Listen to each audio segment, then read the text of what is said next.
by some miracle, I had parts from another one. So. Hey guys, second fan of the night. Second fan of the night. So I'm here with Rick, and we have this little Toastmaster / Edison that would have been made by Shi-Chen that we got from Metal Pete. He didn't want it anymore, but we did, so it stayed in the family. I've never owned this particular version before, so I'm excited. It's the kind of thing, I don't know if I'd hang it in my house, but I would definitely hang it somewhere else, like if we were doing an install at the barber shop or warehouse or any place like it's definitely a fan I would want to see hanging. It's not a fan I think would particularly fit in my house. But I like these. Still looking for a matching set of 3 in either 48 or 52 inch or even 42 inch for the rec room, although I know Rick really likes the lighted housing fans. Yeah, me and Mullet for sure. He likes them too. We need a sound effect for lighted housing fans. Yeah. Since we have a particular... So, funny thing about this fan is that I would almost argue it's probably more important to me than Dan. I had a pretty important childhood install of this exact fan. If anybody's been to Nashville, Indiana, there used to be a place called... Volo Auto Museum. No, it's not the Volo Auto. It seems like the kind of thing. Well, just every install that you like from your childhood is going to be Volo, just like every install for Pete is Pick and Save or Kohl's grocery store. Pick and Save, yeah. Anyway, a store called the Mercantile Mart. In fact, the store's still around. They just moved locations. Funny enough, their new location actually has interesting fans too. It has those Walmart Lascos in beige. I like those platinum. They look like a Dayton Lasco kind. Surprisingly, those Walmart Lascos are super Jonas. They are. I know. Yeah, he told me that too. I was also surprised by that. Dan and Rick, I must have. Oh, this is my favorite crap fan. I know that's exactly what he said. That sounds like Jonas. Yes. But anyway. Never checked into Jonas. No. But yeah, and the pictures are floating around. Some of you probably seen them. They used to have one of these in the back, and it was hung low enough that I could hit pull the chain and stuff as a kid. And I know the variable speed control was somehow jammed in place where I couldn't turn it, and it was just on high all the time. But yeah, and that was there until probably 2013, 14, somewhere around there. Unfortunately, it has since been remodeled into a pizza restaurant. But I do remember seeing that fan and I always thought it was really cool. And I actually do have one of these myself now, but I'm always happy to see them. So. Other versions of these are big in my childhood. The larger bell canopy polished brass 48-inch version. Is that a hardware store? Hardware store, yeah, I think I've talked about that one a lot. Menards sold they sold that version, but by the time I was old enough to pay attention, they had the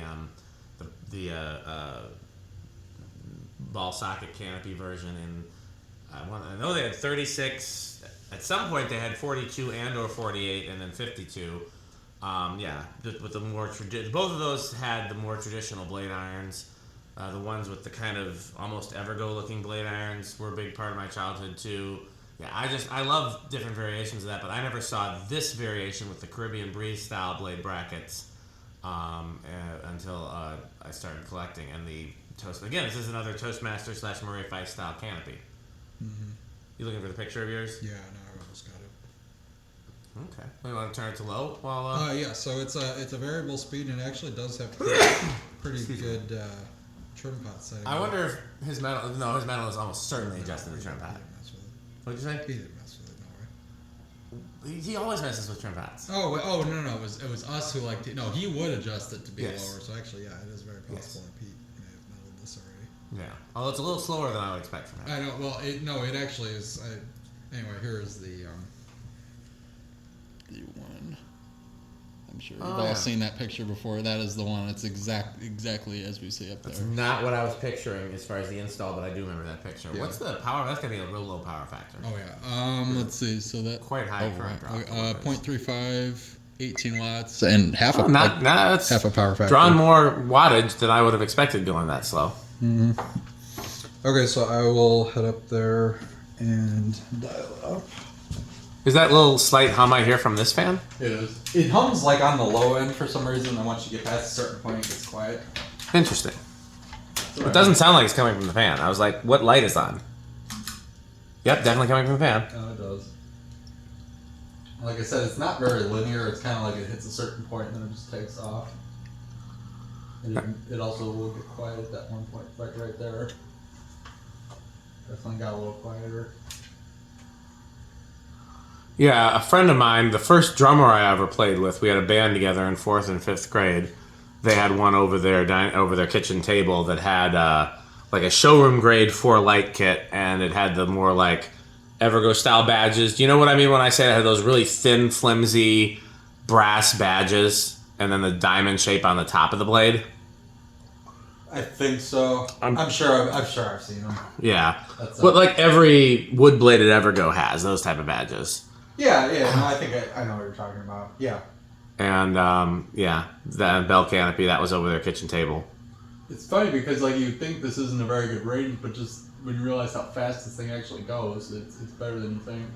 No, these things fly on high. Oh, 100%. It's gotta be 300. Well, let's find out. 0.51, so it's not that big of a range when it comes to current draw. No, it's not. It's what I mean. It's not the best variable speed system ever, but it works. 0.51, 52 watts, and yeah, approaching the whole power factor, more like a 3/4. I had mine up for a while. Actually, I did have it. I mean, that gives you an idea how much I like these. I had one in my for a while, and it was a good runner. It wasn't as powerful as I was hoping. This one seems pretty powerful. This one actually seems more powerful than that one, but well, could be a difference in capacitor or just a manufacturing tolerance. Yeah. Well, keep in mind this install is also best case for it too, because it's got all kinds of clearance above it. Yep. Okay, so for RPM, I'm getting all over the place. Yeah, the stencil probably doesn't help. Yeah, that's messing with it a little bit. 1067, that sounds right. That does sound right. Let me do the mathematics. That's about 267. I think that's probably about right. Yeah. I have trouble gauging RPM on small fans. I used to not be able to gauge RPMs on any fans, and now I've gotten better at doing it for 52-inch. But for small ones, I'm still at the mercy of the machinery. I think it's admirable. There's people like JW who can just 492. Look at a fan and tell you yeah, how. Some people that can just kind of gauge it. They must have just a certain, like, there's certain drummers that can, like, tell you the BPM of a song. So that's about 3,500 CFM. Yeah, pretty standard for a 36-inch fan, I'd say. I think that's about like what a Georgian is. Yeah, we don't really have categories for the smaller fans, but which is funny because I mean this one's flying. It's faster than a lot, but I think the blade pitch is so shallow that it kind of. It's one of those fans that operates more off speed than pitch. Yeah, and it's not reversible, right? Non-reversible. Okay. I checked. We can go straight to the test rig. Yeah. More than likely, the pull chain is a 3-way where it would also toggle the light because that's what the case was with mine. Yeah, I think some people have like just an internal math. They can just count certain things in their head. Like they automatically know. I can gauge slow RPMs just by counting how many times or how long does it go around once every 6 seconds. Yeah, but they don't. I don't think they have to do the counting. I think it's automatic. It's again. There's some drummers that I've played with that they automatically know. Like if you tell them 82 BPM, they can play 82 BPM without having to think about it. Like me, I can if you tell me to play 82 BPM, I'm like, okay, so what song is 82 BPM? And then I can get it that way. Mm-hmm. But I can't. Yeah, like I said, some collectors can look at a fan and tell you the RPM. Some think they can, and it's not right. Yeah, that's true too. We've got a lot of so-called experts in the. But no, I know what you're talking about. Some people are actually pretty damn accurate, just kind of looking at it. Yeah, the first person, and he still does this. The first person I know that could do that is JW. Do you know JW? He's from Waco, Texas, I think. Yeah, I remember his Habitat posts. He still pops up on Dan Spiffy Newman Ceiling Fans on Facebook. It's the only place I see him. Like when I post the big photo dumps, he likes those. He will comment on those, and I try to react or reply to each one of his comments.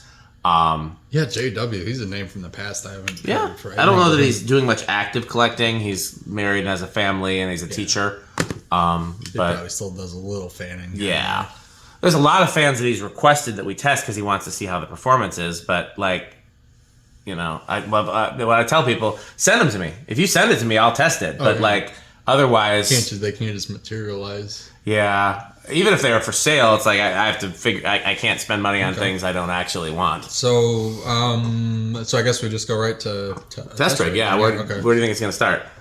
Ooh. I think this has got potential to start at 1. I'll say 1. I'm gonna say 2. 1. No. 2. No. 3. Yeah, 3 it is.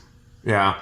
I wasn't confident about 2 either, but I figured with Price is Right rules, if you're guessing 1, then I should guess 2. I wasn't sure because sometimes these things will start really low. Yeah, well, given how much current it was drawing to be going so slow on the... It was acting a little wonky at the low end of that. Like, it got way louder, and it was... Yeah. Almost felt like it was countering itself somehow, but... Okay, well... So here's... But see, look, like on capacitor-based controls, it's like it's a lot less current, isn't it? Yeah, capacitor-based controls are They'll do that. The best for most motors, most non-shaded pole motors. Basically, yeah, as long as it's not an antique. Would be interesting to one day This is 5. test like a split phase motor. Which is kind of what a permanent split capacitor motor is, but it's not a single phase. But like to actually do like a 3-phase motor. Mm-hmm. That's what a lot of HVLS fans are. Yeah.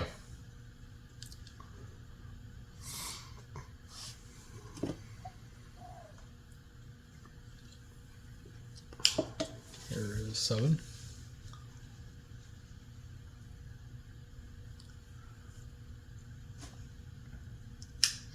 There's 8. Speaking of which, I wonder if I put one of Pete's grape-flavored things in the zero sugar Sperry, would it make it better or would it compound the disgustingness of the artificial sweetener? I feel like that has potential to have a chemical reaction, actually. Here's 9. Is that going to do the Mentos thing?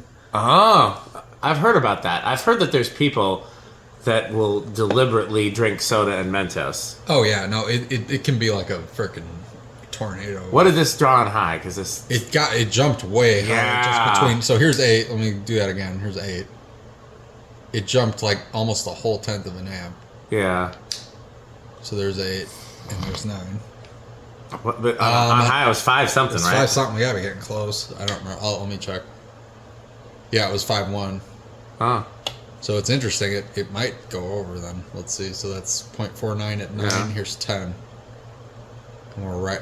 Oh, we're over. We're already over at 10. Wow. Okay. Yeah. So no wait 1220 on this. No. Okay. Yeah, you'd either have to make a control or yeah, lower values would work, but because it's interesting because it's not super great on the solid state. It's a little noisy. It's not terrible. It does pretty well. I mean, yeah, I guess that would be the best control for it. Yeah, honestly, probably just use the factory or. Okay, so I guess then 0 to high. There's not a whole lot else to do on this one. So it's... Yeah, no, and some of these were reversible. I've seen Dan says he remembers them too. Some of them had a little toggle, toggle reverse switch on it. Which I can't remember if the one in that picture I showed had that or not. I honestly don't remember. But this one is non-reversible. The one I have is non-reversible. I do like the pitch. Surprised Pete never put this in the enclosure, but I guess there's only so many spaces for 36-inch fans. Yeah. And that designer's not going anywhere. No, I don't want that. Well, I'm surprised you haven't hung the white designer tonight with the capiche shell light kit. Well, don't we probably should wait for Pete for that, I would think. He was not prepared to wait for you, so. We'll see. I might honestly. Okay, we'll see. 0 to high. I think it's gonna be no inrush. I'll say big. I'll guess the other end of the spectrum. Oh, it's massive. Wow. Massive inrush. That's maybe one of the biggest I've ever seen. A small fan like this, certainly. Yeah, I was not expecting that. Just based on the way this is performing, if I was going to hang this somewhere, I might check the capacitor because it's acting a little weird, and sometimes a capacitor that is not behaving correctly could make the difference. That's possible. It has been a little. But it does also performs really well. Ass on high. So yeah, and it's not drawing a crazy amount of current. It's just something I would. Yeah, it'd be worth looking at for sure. Yeah. Okay, well, we know this scores pretty high on the Rick test. Is it avocado appliance? Oh, easily. Yeah, this is like well into avocado appliance. Probably one of my favorite vintage. Probably my favorite vintage spinner ever. One of my favorite spinners. Period. Yeah, like I said, for me, it's probably on the line between Menards and Quick Trip in terms of would I have one? Because that's kind of the gauge for me. How much would I spend? Would I have it shipped? Mm-hmm. And it's the kind of thing that I've always wanted one, but I've had opportunities to get them, and it wasn't worth the expenditure. And like even we talked about now, there's a new in-box one for sale somewhere it's not close enough to drive and get. So if either one of us got it, we'd have to have it shipped. And I'm just kind of on the fence, like, okay, because the cost of shipping, the cost of the fan, is it worth it? It's right on the line for me. It's the kind of thing that if I don't get them, I'll probably regret it in the future. But if I do get it, I don't know that I'll ever hang it somewhere. And I keep telling myself I'm not going to buy fans that I wouldn't hang. But I would hang this. I just don't know where. Yeah, no, I have hung one of these. I do like in a bodega. This is a perfect bodega fan, like over the cash register. Let's see that. Little small convenience store, like old-fashioned looking, something like that. See that. It's a little bit too chintzy for a hardware store. Hardware stores deserve K55 or cast stuff. But like a bodega or a convenience store, something like a real small grocery store where they just have a fan over the counter. Yeah, that's that. This would be perfect for that. So we gotta find somebody with a store like that. But you know, yeah, no, definitely need one. So. Okay, well, time to thank our sponsors. At some point. Yeah, eventually. This video is brought to you by the following sponsors: Fan Stick, Light Stick, Taco Burrito Mexico, Sperry, the beverage of fan collectors, The Good Manufacturing Company, 81220 LLC, where our motto is crunch, crunch, crunch, crunch, crunch, crunch, crunch, crunch. RickOrSheep.com, a fun game you can play with your friends. For more information, go to RickOrSheep.com. Power Vacuum, the vacuum with more vacuums. Udong Batteries. When I think of batteries, I think of Udong. Major funding for this series is provided by the Corporation for Public Broadcasting and by the annual financial support of viewers like you. Okay, well, unless we have any surprise visitors.